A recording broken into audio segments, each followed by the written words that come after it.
warahmatullahi wabarakatuh. Selamat datang di ODH Menyapa. Bersama saya Dewi Jayanti dan teman saya. Halo, saya Suryati. Bersama narasumber kita kali ini bersama owner Lapis Angso 2. Halo, saya Fitri Lydia. Apa kabar Kak Fitri? Alhamdulillah baik, senang sekali bisa gabung di ODH Menyapa sore ini. Jadi kami mau ngobrol nih Kak tentang inspirasi UMKM. Oke, apa ini yang mau saya ceritain tentang inspirasi UMKM-nya? Pengalaman kakak selama ini gimana sih Kak sampai ada di titik saat ini?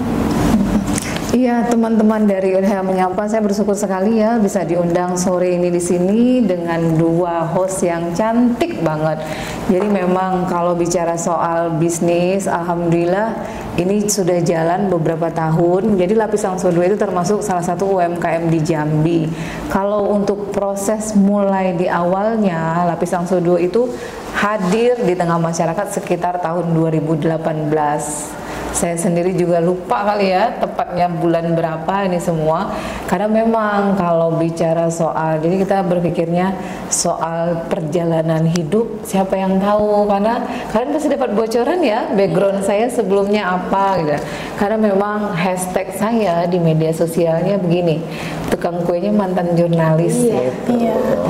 Jadi memang saya resign dari pekerjaan 2017 akhir, di 2018 itu saya sempat gabung di dunia UMKM. Alhamdulillah berkecimpungnya juga di dunia UMKM. Nah dari situ saya belajar dan ketemu mentor yang bagi saya betul-betul menjadi sumber inspirasi dalam berbisnis, karena saya belajar start to bisnisnya dari beliau. Satu bisnisnya dari beliau itu begini, bisnis itu sebenarnya semuanya bagus. Kenapa saya bilang bagus? Karena memang kalau kita ketemu pasar dan segmentasi yang tepat, atau kita, karena memang solusi itu adalah produk yang kita ciptakan. Jadi mulai dari berbisnis itu saya sudah tahu bahwa saya harus menjawab pertanyaan apa gitu. Nah dari sebuah produk inilah muncul solusinya. Jadi itu yang buat saya berpikir untuk berbisnis ketika ada orang yang mulai bertanya, dan saya tanyakan juga, Pak atau Ibu, biasanya kalau dari Jambi apa yang pengen dicari gitu kan? Kalau kita ke daerah lain gitu kan, pasti yang kita pengen cari itu cita rasa dan khasnya sebuah daerah kan. Nah itu yang saya ciptakan dari Lapis Angso 2. Makanya memang tagline-nya itu adalah oleh-oleh cita rasa Jambi jadinya gitu. Nah kalian pasti pengen tahu juga kan kenapa cita rasa Jambi, karena memang dari awal saya konsepnya berbisnis adalah what is the problem. Nah saya ketemu nih masalahnya dari pertanyaan Bapak atau Ibu tadi. Saya pengen cari oleh-oleh yang bisa dinikmati oleh orang banyak, yang saya pikir kalau bisa dinikmati oleh orang banyak artinya apalagi kalau bukan makanan kan. Nah saya survei di lapangan, saya cari informasi yang bisa kita jadikan produk bahan baku makanan itu apa gitu. Nah, karena memang Jambi itu kaya banget kan dengan hasil perkebunan, ada kopi, ada nanas, ada kayu manis, dan juga banyak perkebunan sayur di sini. Nah dari situ saya mulai mencari data apa dari hasil perkebunan tadi yang bisa diolah jadi makanan. Nah makanya memang oleh-oleh cita rasa Jambi yang saya jadikan kue ini, yang menjadi keunggulan dari produk saya adalah dia punya cita rasa Jambi, diolah dari hasil perkebunan Jambi, yaitu 3 tadi yang saya olah. Ada kayu manis, saya jadikan brownies kayu manis, ada kopi, saya jadikan brownies kopi, dan juga ada bolu gulung nih, kita punya produknya di sini. Dari bolu gulung ini selainya itu asli dari nanas tangkit, jadi homemade kan. Kalau untuk cita rasa, kalau versi saya, untuk makanan atau kue itu wajib dalam tanda kutip punya standar enak itu. Kak, kalau boleh tahu produk kakak ini dipasarkan di Jambi aja atau di luar Jambi juga? Oke, jadi awalnya mulai merintis bisnis memang saya benar-benar home industry yang produksinya di rumah banget. Di rumah banget artinya saya bikin by order. Dibikin by order. Nah, dari pengalaman dan saya belajar ketemu mentor bisnis itu, saya punya mindset dan pikiran sharing kita kan, apakah saya harus punya toko atau bagaimana. Dengan keterbatasan modal, akhirnya saya berpikirnya, oh ternyata saya nggak perlu toko saat ini karena memang belum punya modal yang besar kan. Sedikit bocoran, untuk memulai bisnis ini saya itu modalnya hanya 100.000, karena memang sebagai ibu-ibu kan saya sudah punya mixer, sudah punya oven kan, karena rata-rata ibu di rumah tangga pasti punya mixer kan, punya oven kecil gitu. Jadi peralatan tambahan lah yang saya beli sebagai bahan baku gitu. Nah, akhirnya dari situ itulah gunanya. Jadi dalam dunia bisnis atau dunia manapun kita punya kaitan dengan stakeholder namanya. Stakeholder itu pihak yang terhubung dengan kita, apakah dia orang pemerintahan, apakah dia supplier, apakah dia pembuat ini kota, ini semua itu stakeholder, bagian dari stakeholder kita. Jadi saya kebetulan punya teman yang punya toko oleh-oleh. Jadi dari situ saya komunikasi sama pemilik toko ini, pemilik toko, saya izin, Bang, saya boleh nggak nitip? Karena kita kenal baik ini semua, jadi yang dia minta dari produk yang saya tawarkan itu hanya fotonya. Karena itulah mengapa kalau untuk makanan itu harus punya foto yang bagus. Alhamdulillah juga waktu itu saya sudah melakukan take foto yang bagus dengan food fotografi 2018 itu. Juga sudah punya kemasan yang kalau versi saya ya sudah standar, karena saya pakainya kertas ivory yang memang food grade, aman untuk dikonsumsi. Jadi walaupun browniesnya dalam kondisi seperti apa, pelindungnya, kemasannya aman untuk dikonsumsi. Jadi itu saya menitipkan oleh-oleh tadi atau brownies yang saya bikin di toko oleh-oleh tadi. Alhamdulillah diterima sama pasar. Dari situ saya kirim foto, langsung beliau tanya mau titip kapan gitu. Itu. Jadi nggak ada cerita kalau kita mau bisnis kita mikirnya nanti modalnya gimana ya, terus mau jualnya gimana ya, asalkan kita merasa mau untuk satu memulai ini semua ya easy going aja semua ya. Oh, jadi kakak ini modal nekat ya kak? Dibilang modal nekat ya nekat banget. Karena memang kan saya jobless kan, tidak punya pekerjaan. Bayangin aja, perempuan yang biasanya beraktivitas di luaran rumah tiba-tiba disuruh ngurusin rumah, anak, rumah tangga, artinya berkutat di situ. Saya ngerasa kok waktu saya habis di ini, bukan saya tidak bersyukur. Jadi fase istirahat saya tuh paling cuma sebulan sampai 2 bulan ya. Setelah itu saya mau ngapain, antar jemput anak, kok rasanya waktu saya habis di situ. Karena memang kalau kita sudah pure jadi ibu rumah tangga itu rasanya ada hal yang terasa kosong ketika kita biasa beraktivitas. Sekarang kan bisnis mudah banget ya, tidak harus kita langsung yang beraktivitas, tapi kita bisa kerjasama dengan berbagai pihak tadi. Apalagi kalau bisnis dari rumahan, apalagi kalau konsepnya by order. Jadi kalau konsepnya by order, kita terima orderan baru kita bikin, jadi nggak ada yang terbuang kan. Konsepnya saya di awal begitu, tapi ada step-step yang saya lakukan. Artinya karena saya punya mentor tadi, ketika kita sudah berada di fase kita sudah mulai produksi, kita harus pikirkan marketingnya apalagi yang kita harus lakukan. Karena kan konsep bisnis ketika kita berada di satu step tangga, kita pengen naik di tangga berikutnya, itu yang saya lakukan. Akhirnya memang saya keluarnya begini, saya berasosiasi dengan komunitas-komunitas UMKM, saya masuk di komunitas-komunitas UMKM dan juga saya ikut seleksi dari program Wirausaha Unggulan Bank Indonesia waktu itu tahun 2019. Dari sana langkahnya dimulai. Jadi ketika kita binaan Bank Indonesia itu, setiap ada program dari binaan Bank Indonesia yang ada pameran produknya, binaannya pasti diajak.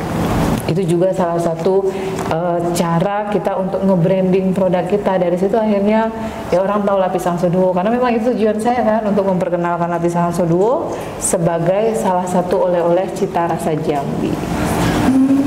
Kak, dalam proses kakak menuju di titik ini, apakah ada kendala yang pernah kakak alami? Entah jatuh bangun?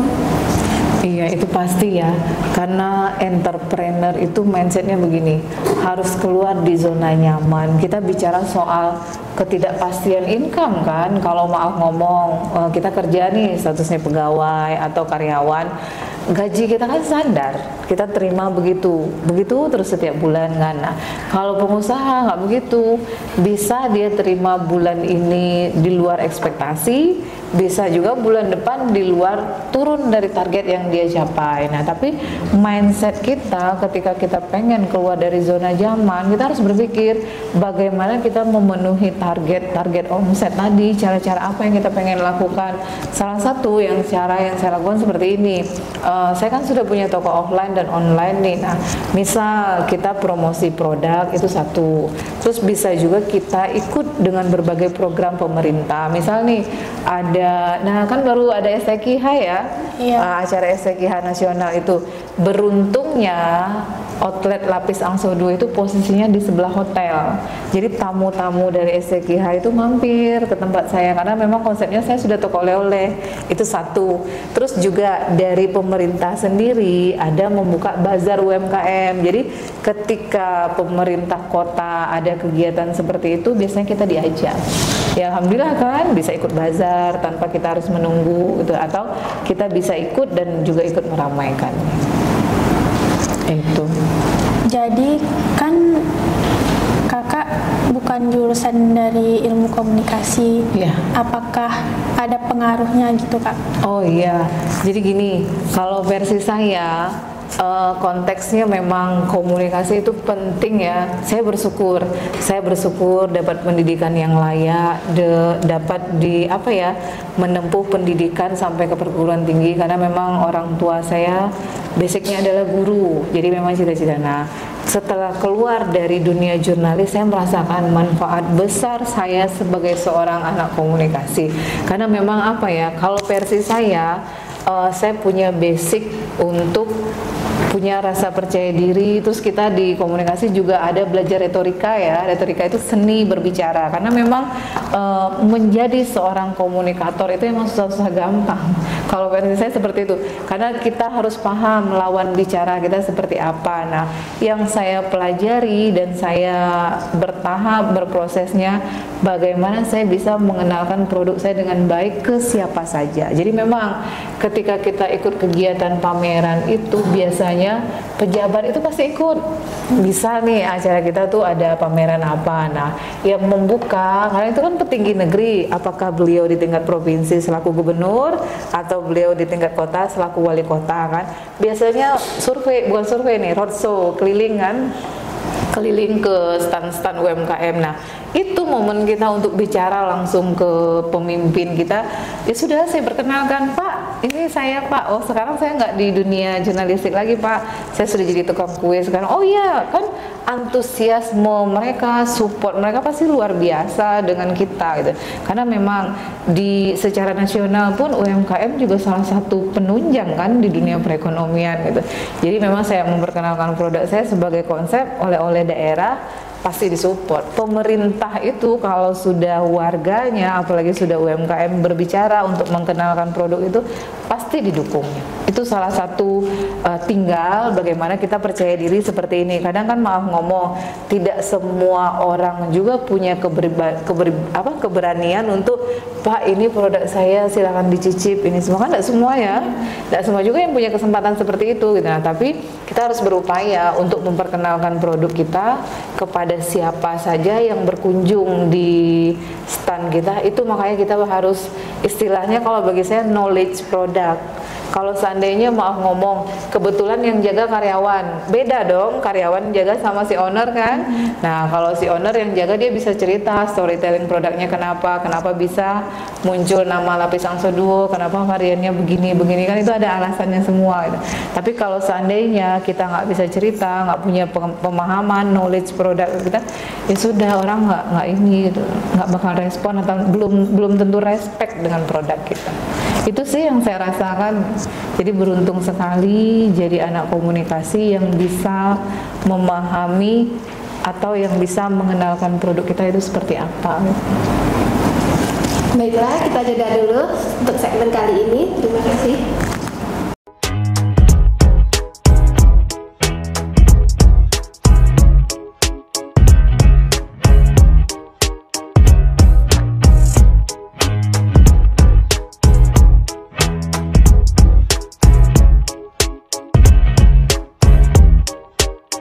Kayu manis kerinci yang sudah sangat terkenal itu sekarang berpadu dengan enaknya kue lidah kucing dari Lapis Angso Duo.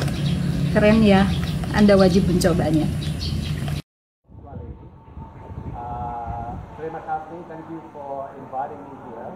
And this is my first time trying Lapis Angso Duo, and I'm very much enjoying the cheese topping. Yeah, enak. Very nice. Thank you. Makasih.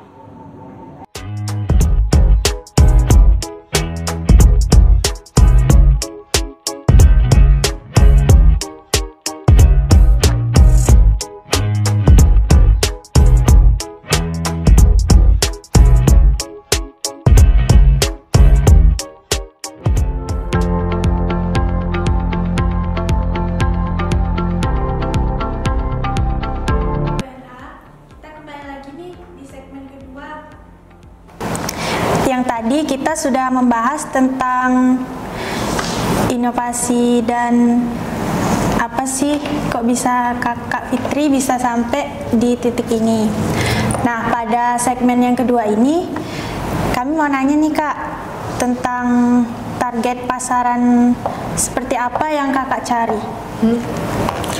Oke, kita masuk segmen selanjutnya nih, ngobrol soal segmentasi pasar. Jadi saya kembali ya, kalau kita bicara soal bisnis, produk yang kita bikin itu tidak bisa untuk semua orang. Begitu juga dengan kue Lapis Angso Duo ini. Jadi memang ada step by step tahapannya, mulai dari usia, penghasilan, geografisnya, ekonomi. Nah itu berpengaruh, termasuk juga pendidikan. Karena memang secara konsep ketika kita sukanya oleh-oleh, berarti kan dalam gambaran kita punya ini nih, punya frame ya. Orang seperti apa sih yang suka sama oleh-oleh gitu. Nah, jadi segmentasi pasar kalau dari sisi usia, Lapis Angso Duo itu menyasar usia dari 20 tahun sampai 40 tahunan, 40 sampai 43 tahun, karena memang fase di situ orangnya cenderung suka jalan, suka melakukan silaturahmi, suka kongko, suka kemana gitu. Nah, karena memang konsep utamanya adalah Lapis Angso Duo ini adalah oleh-oleh. Walaupun akhirnya begini, saya ketemu pasarnya ternyata memang karena posisi saya itu beradanya di sebelah hotel, terus di depannya ada rumah sakit ya. Jadi saya memasukkan konsep gift food. Jadi oleh-oleh yang dijadikan sebagai buah tangan. Jadi tidak hanya lagi oleh-oleh yang dibawa ke luar kota, tapi juga dijadikan buah tangan kalau seandainya kita mau berkunjung ke kerabat kita yang ada di satu daerah. Jadi kalau untuk menyasar segmentasi pasar itu tadi. Nah, kalau merujuk ke ekonomi, kue yang diproduksi oleh Lapis Angso Duo ini, kalau versi saya, kalau sudah bicara bukan makanan pokok, itu pasti menengah ke atas. Menengah ke atas kan, dari sisi harga pun, saya memproduksi kue dari, kalau untuk yang kue kotak, itu mulai dari harga 30.000 sampai up ke atas, yang paling mahal itu ada sekitar 60.000. Nah, kalau untuk yang satuan, itu ada roti. Jadi ada istilahnya revenue cost. Nah, kita punya produksi utamanya ini, terus kita punya penghasilan lain nggak selain kue yang kita produksi ini? Ada. Saya juga memproduksi jenis roti-rotian. Nah, konsepnya itu dititip di sejumlah kafe di kota Jambi dengan konsep roti Lapis Angso Duo itu temannya ngopi. Jadi itu semua punya historinya, semua punya tujuannya. Jadi setiap produk yang saya ciptakan, saya menyasarnya ke segmentasi pasar yang saya pengen, yang saya bentuk, yang saya ciptakan. Dalam artian memang kalau kita punya produk, kita harus tahu, ini konsep bisnis nih yang saya bagi juga ya.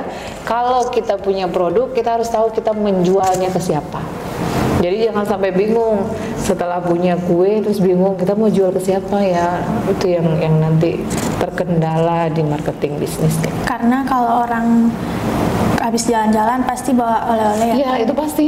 Kayak kita aja kalau mau pergi ke satu daerah, yang kita cari kan pasti kekhasan di daerah itu kan. Nah, itu yang menjadi alasan utama saya juga punya produk ini. Kalau dari sisi nama pun saya punya sejarahnya juga, karena konsepnya kue yang saya bikin ini adalah oleh-oleh, jadi secara nama pun harus ada nama Jambinya gitu.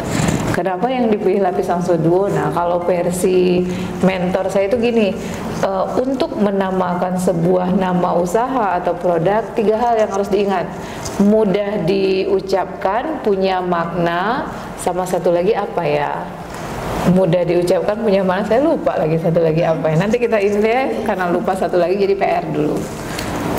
Nah, ini kan ada contohnya nih Kak. Boleh dong kita cicip-cicip? Oh, boleh banget, karena sudah dibawa. Boleh, yuk kita cicip yuk. Kameramen nanti aja kali ya nyicipnya. Nah, kita dulu yang cicip. Silakan. Iya. Ini sekalian sponsor kita hari ini teman-teman, bersama Bisnes. Oh iya, ini keren bisnis. Sama owner Lapis Angso Duo. Kalau bisa Kak. Boleh dicicip. Oh, kalau saya udah biasa makannya. Silakan Kak Dewi sama Udah Kak bosen Surya. ya Kak makan kue? Bosen sih Dicicip ya, enggak, Kak? cuman kalau nyicipnya nggak cukup kayaknya. Boleh dicicip yuk, silakan. Aduh, kok saya jadi pengen ya. Enak banget ya Kak? Iya, manis. Itu brownies coklat termasuk best sellernya ini, karena memang, nah kenapa kadang tuh ada yang bertanya begini, Bu, kuenya kok namanya lapis gitu kan. Nah iya, ternyata browniesnya ini juga ada 3 lapis yang brownies coklat, jadi ada lapisan melelehnya yang di tengah tuh yang melelehnya. Kalau Oke, ini best seller guys. ya ini best seller Ini juga. Best seller juga, ini kita punya, karena memang nanasnya saya homemade, jadi ada selai nanasnya yang saya bikin, ya dibikin sama tim. Jadi untuk memproduksi selai nanas ini cukup makan waktu gitu, karena memproses buah nanas sampai jadi selai itu hitungannya memang jam. Jadi perlu tenaga ekstra lah kalau untuk nanas ini. Nanasnya juga asli Jambi ya, Kak? Nanasnya asli Jambi, dari perkebunan nanas Pangkit di Jambi. Sumber nanas di Jambi kan di sana. Soal kualitas nggak perlu diragukan lagi ya. Atau mau dicicip dulu ya kalau gulung nanas, silakan. Aja.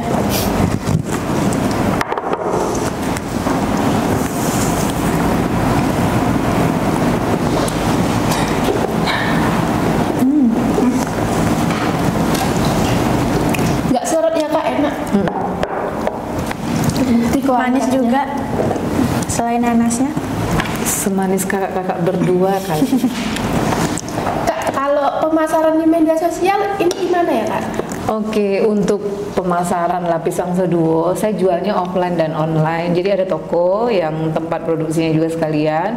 Terus kalau untuk pemasaran online, saya pakai marketplace. Ada, boleh disebut nggak nih? Boleh dong. Boleh ya. Saya ada di ShopeeFood, ada di GoFood, juga ada di Grab. Di Grab tuh ada 2, ada Grab Mart-nya sama ada GrabFood-nya. Jadi memang setiap hari kita buka toko di sana, ada toko online-nya. Terus juga ada di Instagram sama WhatsApp pun, kan sekarang konteksnya sudah bisnis ya. Facebook juga, ini semua saya jualan juga di sana.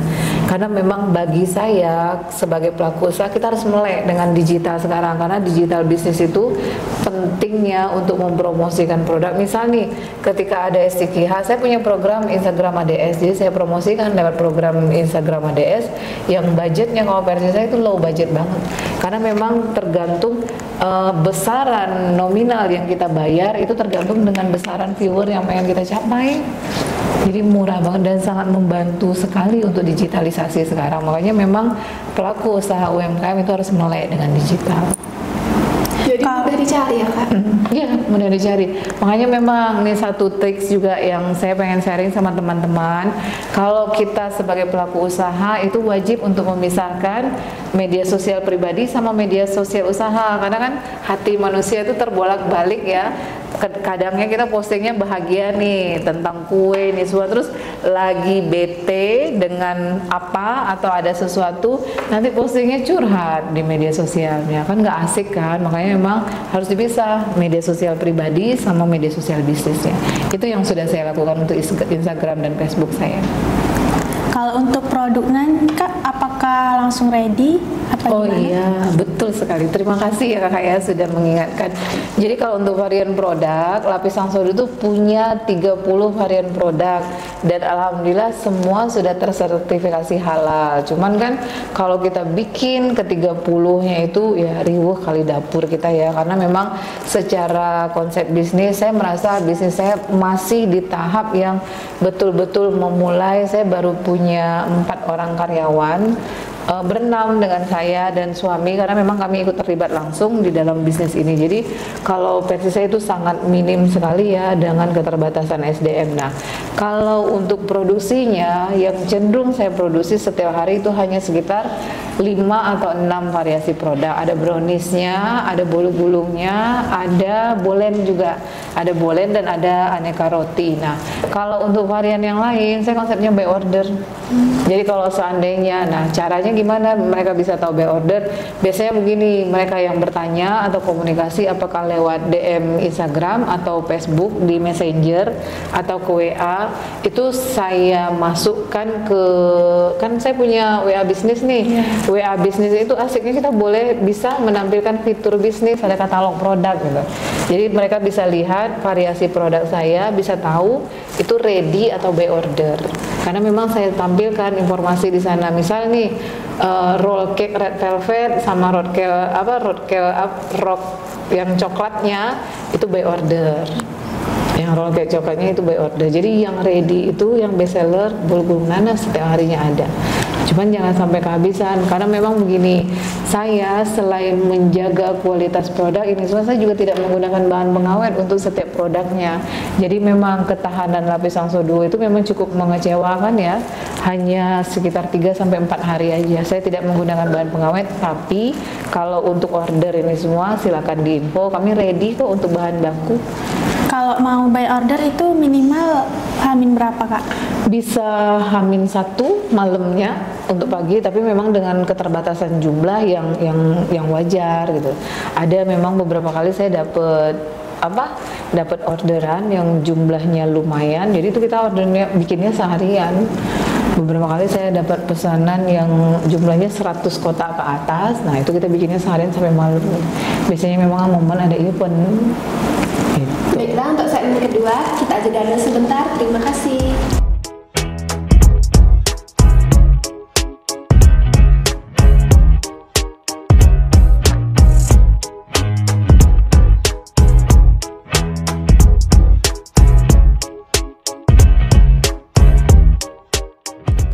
Sadar nggak sih semua begitu cepat berubah? Pilihannya cuma 2. Ketinggalan zaman atau ikut perubahan. Upgrade pakai Biznet Home. Ini baru internet rumah buat orang-orang terdepan. Bandwidth besar, koneksi lancar. Biar makin balance, upload downloadnya harus simetris. Dan Biznet terus berekspansi ke seluruh Indonesia. Biznet Home. Ini baru internet rumah Indonesia. Harganya terjangkau.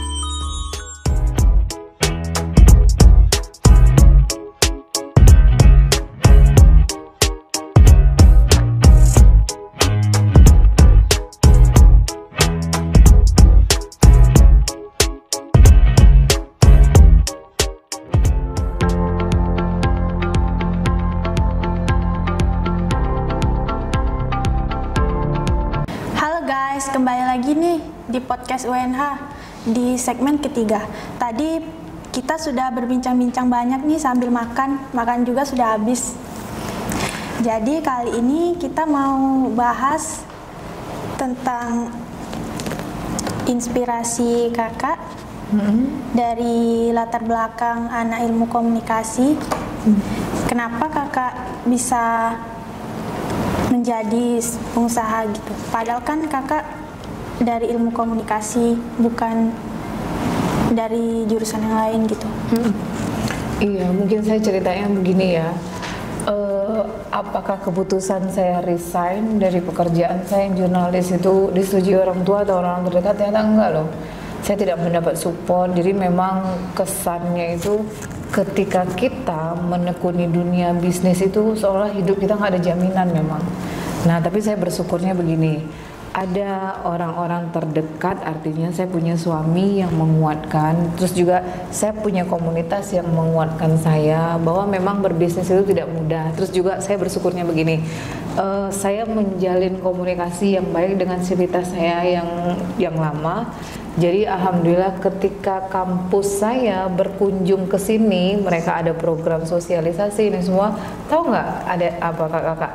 Yang mereka hubungi adalah saya, terus mereka pesan kue loh dengan saya, pesan kue untuk snack box acara, terus juga seluruh dosen itu sampai dari dekan sampai ke ADM-nya ini semua itu bawa oleh-oleh semuanya dari Lapis Angsodu. Itu bersyukurnya sampai dulu pembimbing saya bilang, Fitri saya bangga sama kamu, dia bilang kamu berhasil. Artinya memang saya pengen memberitahukan seperti ini, sukses itu ukuran seseorang beda-beda ya.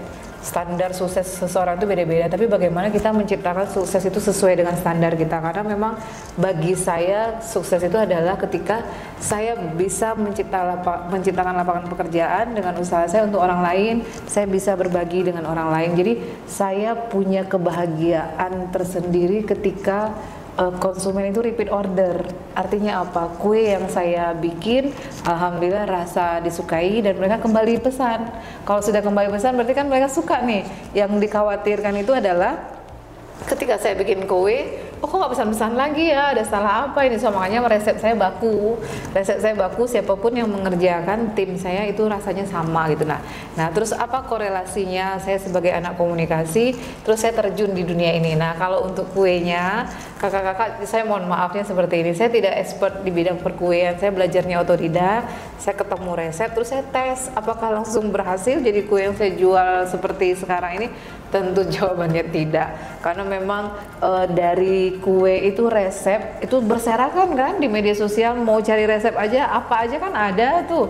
Nah tapi prosesnya yang penting, proses dari pencampurannya, metode teknik memixernya itu semua itu yang harus dipelajari. Nah itu yang saya pelajari otodidak sehingga hasilnya bisa menjadi kue yang memang layak saya jual. Nah terus dengan ilmu komunikasi yang saya miliki seperti ini, alhamdulillah sebagai pelaku usaha UMKM di Kota Jambi, kita tuh terhubung dengan stakeholder kita bagian pemerintahan. Terus juga nih mengurus perizinan kan perlu komunikasi yang baik juga kan. Bagaimana kita menyampaikan pesan ke bagian pembuat legalitas itu, Pak saya butuh legalitas ini.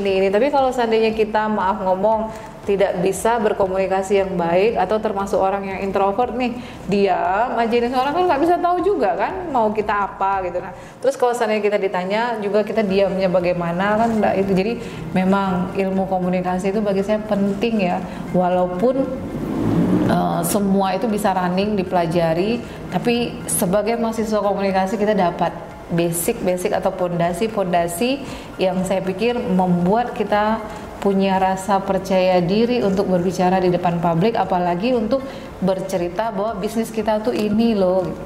Jadi saya punya storytellingnya, saya punya ceritanya, saya punya experience-nya dengan konsumen, punya testimoni yang saya bikin terus saya sosialisasikan di media sosial saya. Kenapa? Dari situ saya merasa memang komunikasi itu penting dan itu adalah pembuka gerbang pintu rezeki. Karena memang maaf ngomong nih kakak-kakak, misal ya saya merasakan seperti ini, kita punya produk yang bagus tapi kita tidak bisa mengkomunikasikan dalam tanda kutip. Marketing itu kan butuh komunikasi ya, butuh komunikator yang handal untuk bagaimana dia bisa menyampaikan atau menceritakan produk dia terus bisa dibeli sama orang lain. Itu kan butuh komunikasi kan, walaupun dia mau memasarkan tapi dia tidak mampu memarketingkan dalam tanda kutip. Karena sekarang tuh dunia bisnis itu berkembang, jadi ada istilahnya soft selling, tidak hard selling lagi. Jadi kalau promosi di dunia media sosial kita tidak lagi bicara, Bu beli kue saya jual ini, nggak gitu lagi. Kita sudah bicara ke konsep storytellingnya, tapi ini adalah oleh-oleh cita rasa Jambi yang bisa dinikmati dalam kebersamaan yang indah gitu. Nah dari situ kan orang mulai berpikir dan tertarik, oh ada ya ternyata begitu. Jadi memang bagi saya komunikasi itu sangat penting sekali, juga harus dipelajari secara detail. Beruntunglah memang anak-anak yang memang generasi muda yang kuliahnya di ilmu komunikasi, jadi sudah punya ini tuh, sudah punya ilmu dasar kan untuk, karena kan kita kan makhluk sosial nih. Iya. Sebagai makhluk sosial kan kita harus berkomunikasi dengan satu sama lain, itu penting. Karena memang maaf ngomong, bagi saya Lapis Angso Duo itu berkembang dengan silaturahmi. Dengan silaturahmi, saya silaturahmi dengan teman-teman, ini semua saya ceritakan. Saya punya bisnis sekarang, punya kue. Silakan berikan saran dan masukan. Seperti yang saya cerita, kalau kita minta review dari kue kita, jangan mengunci pertanyaan. Misalnya dengan mengatakan, gimana rasa kuenya, enak nggak? Nah, itu juga tipsnya. Tapi kita harus menceritakan apa yang bisa saya perbaiki dari rasa kue saya. Dari situ nanti dia bisa cerita. Kurang manis kah, kurang banyak kah, kurang besar kah, atau apa gitu. Nah, jadi apa nih Kak kesan dan pesannya untuk teman-teman mahasiswa? Ya, adik-adik mahasiswa saya pikir khususnya anak komunikasi ya, kalian harus expert di bidangnya, karena memang sayang banget kan, karena jurusan kalian sudah di situ, kalian harus expert di bidang komunikasi, karena sekarang itu dibutuhkan memang orang-orang yang pandai berkomunikasi, karena bahasa dunia bisnis sekarang itu betul-betul bahasa yang soft selling, yang kita tidak mendengar orang berkata dia jualan gitu, tapi dengan hanya menampilkan dengan kata-kata yang betul-betul soft, dia tergugah untuk membeli gitu. Terus juga kalau dunia entrepreneurnya, kita harus berani untuk memulai bisnis, dalam artian punya komitmen untuk keluar dari zona nyaman kita, karena memang bisnis itu kalau versi saya yang sulit adalah ketika kita memulai, karena banyak tuh yang nanya saya harus bisnis apa ya. Kalau versi saya bisnis semuanya bagus, hanya segmentasi pasarnya tepat atau tidak gitu. Itu aja kalau versi saya, karena kadang kita mikirnya begini, mau mulai bisnis tapi berpikir terkendala modal. Bagi saya bisnis itu bukan bicara soal modal, tapi soal kemauan dan keinginan kita untuk memulainya gitu. Karena memang dari segmentasi, bahkan ada bisnis yang bisa dimulai tanpa modal sekalipun ya. Misal jadi reseller. Kalau jadi reseller kan kita tidak butuh modal kan, tapi kita menjualkan produk orang, terus dari selisih itu kita dapat keuntungan gitu. Banyak kok sekarang. Dan kalau versi saya, mahasiswa harus berani, karena mindset entrepreneur itu beda dengan konsep pedagang. Kalau konsep pedagang, maaf ngomong seperti ini, cenderungnya pedagang itu tidak melakukan inovasi, tidak melakukan terobosan bagaimana dia bisa menjual, karena konsepnya dia menunggu kan. Dia buka usaha, buka warung, konsepnya dia menunggu orang mau beli mau tidak, kan tidak ada upaya dia melakukan misal diskon atau inovasi produk, karena yang dia jual kan barang orang. Tapi kalau konsepnya entrepreneur, dia harus menciptakan upaya bagaimana orang datang untuk membeli produk dia. Itu yang saya lakukan. Itu saya lakukan. Misalnya nih, saya lewat media sosial saya berusaha melakukan program promosi, atau di momen-momen tertentu saya ikut di pameran. Kan itu upaya saya juga kan untuk memperkenalkan Lapis Angso Duo di tengah khalayak ramai dan bisa terpublis ke masyarakat luas gitu. Kalau dalam hal bisnis ada nggak buku yang kakak baca untuk jadi inspirasi anak-anak muda zaman sekarang? Mentor saya rata-rata penulis semua, Pak Budi Isman, karena memang saya belajar dasar bisnis dari beliau. Beliau punya modul yang sudah beliau patenkan di Smart Business Mapping. Jadi saya belajar 12 step bisnis itu, mulai dari what is the problemnya, saya punya masalah apa, terus what is your product, jadi saya ciptakan produk ini. Jadi terakhir itu jenjang-jenjangnya saya sudah mulai belajar apa yang harus kita pahami di step bisnis saya. Nah, ketika bisnis mulai berkembang itu baru kita terkendalanya di modal, karena saya butuh SDM yang lebih banyak, butuh alat-alat yang lebih lengkap untuk produksi, karena produksinya bertambah kan. Dulu saya butuhnya oven kecil cukup, karena 1-2 mesin saya produksi. Ketika bisnis itu pesanannya sudah mulai tambah, peralatan kita nambah. Terus kalau literatur buku-buku yang lain banyak juga, kayak Mas Jaya Setiadi, ada The Power of Kepepet tuh yang beliau tulis. Terus ada juga banyak sih memang. Terus juga secara ininya saya menambah wawasan dan semangat berbisnis saya ikut dalam program talkshow atau kegiatan-kegiatan Instagram. Jadi setiap malam Rabu nih ada dialog bisnis bersama mentor saya. Pakar branding pun juga Pak Subiakto itu jadi motivator kita juga, bagaimana kita menciptakan personal branding kita, bagaimana kita menciptakan produk bisnis kita secara brandingnya. Kalau versi saya memang personal branding itu harus dibangun, itu harus diciptakan. Ini di situlah saya belajar soal brandnya. Jadi kalau bicara soal tokoh-tokoh ini semua, kita harus mencari dengan orang-orang sukses yang bisa menjadi inspirasi kita. Dan bahkan kadang teman-teman pun yang secara bisnisnya bertumbuh besar, artinya kita juga harus belajar. Dan artinya kalau belajar bisnis, saya belajar dari siapapun, belajar dari teman-teman yang memang merintis bisnisnya dari nol sehingga mereka bisa besar. Itu apa sih ininya gitu. Jadi mentor kakak tuh mus kakak ya dalam patokan kakak berbisnis? Iya, pasti itu, karena memang begini, dengan mentor itu kita bisa diskusi langsung. Jadi sistemnya sekarang adalah coaching. Coaching itu tekniknya berbeda dengan kita ketemu dengan apa ya, kayak misalnya kita ketemu dengan yang lain gitu. Coaching itu sistemnya adalah kita bersama-sama menciptakan mimpi yang kita inginkan. Jadi kita dapat panduan, eksekusinya tetap di kita langsung. Misal nih saya cerita, Pak lagi sepi Pak, pertanyaan dia tuh nanti jadi ini kita, jadi langkah kita untuk bergerak. Kenapa sepi, bilang gitu kan? Ya ini lagi COVID misalnya. Terus kalau COVID orang gimana ininya belinya? Biasanya kalau COVID tuh Pak orang belinya tidak keluar, belinya online. Kalau gitu apa yang harus dilakukan? Jadi kita sendiri ya akhirnya. Oh iya ya, kalau misalnya COVID beli online berarti saya harus menguatkan di online gitu. Jadi kita sendiri, jadi makanya sistem coaching itu sangat bagus untuk dunia bisnis. Begitu juga saya dapat coaching itu 6 bulan kami di coaching itu lewat UBI, program wirausaha unggulan Bank Indonesia itu. Jadi makanya jadi entrepreneur itu secara tidak langsung kita lebih survive untuk menghadapi masalah-masalah yang terjadi gitu. Terus juga kita punya jadi problem solver untuk bisnis kita sendiri.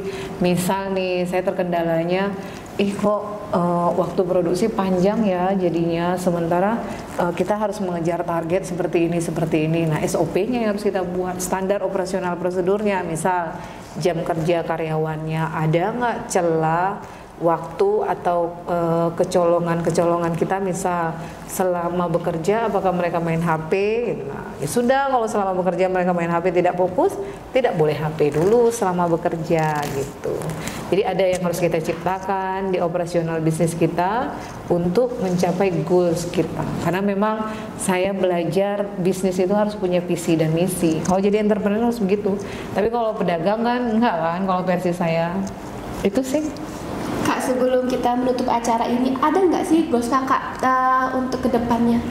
Kalau secara bertahap, waktu ikut program WUBI, saya sudah membuat program Life Evolution namanya ya. Jadi ada semacam apa ya, kolom yang harus saya isi dan bertahap itu mimpi saya jalankan. Alhamdulillah satu persatu diijabah Allah. Misal nih, ketika dulu saya hanya di rumah, terus pada setelah COVID saya menuliskan sekitar tahun 2000, cuma saya lupa ya tahun 2000 berapa, saya pengen punya toko sendiri. Alhamdulillah terwujud di 2021 saya punya toko. Saya punya toko online walaupun masih kontrak ya. Nah, ketika ngontrak ini saya sudah mulai berpikir kayaknya saya harus bangun ini lah. Kayak bagaimana caranya dari keuntungan kita bisa safety budget untuk mencapai goals kita itu tadi. Kalau kita bicara goals kita secara aset dan finansial, berarti kita harus memenuhi target penjualan kita. Jadi ada korelasinya semua dari mimpi yang kita bikin itu. Dan insya Allah memang versi saya, mentor saya selalu bilang seperti ini. Ketika kita patah semangat, dia selalu bilang apa ya, jangan sampai berhenti berbisnisnya atau memproduksinya, karena kalau kita berhenti itu namanya mati, sudah tutup gitu. Itu jadi kalau seandainya kita menemukan masalah ini semua, kita cari orang atau teman diskusi yang bisa jadi problem solver kita, teman diskusi kita. Jadi itulah butuhnya komunitas kalau versi saya ya. Jadi kita tidak berkutat dengan masalah kita, karena memang kalau kita sendiri itu kita pasti berkutatnya dengan masalah kita nggak terkukung dengan apa langkah yang harus kita lakukan. Kalau versi saya begitu, cari teman diskusi yang bisa memotivasi kita untuk supaya kita bangkit lagi. Itu yang saya ciptakan di lingkungan saya, karena memang akhirnya di fase usia sekarang ternyata memilih teman itu penting.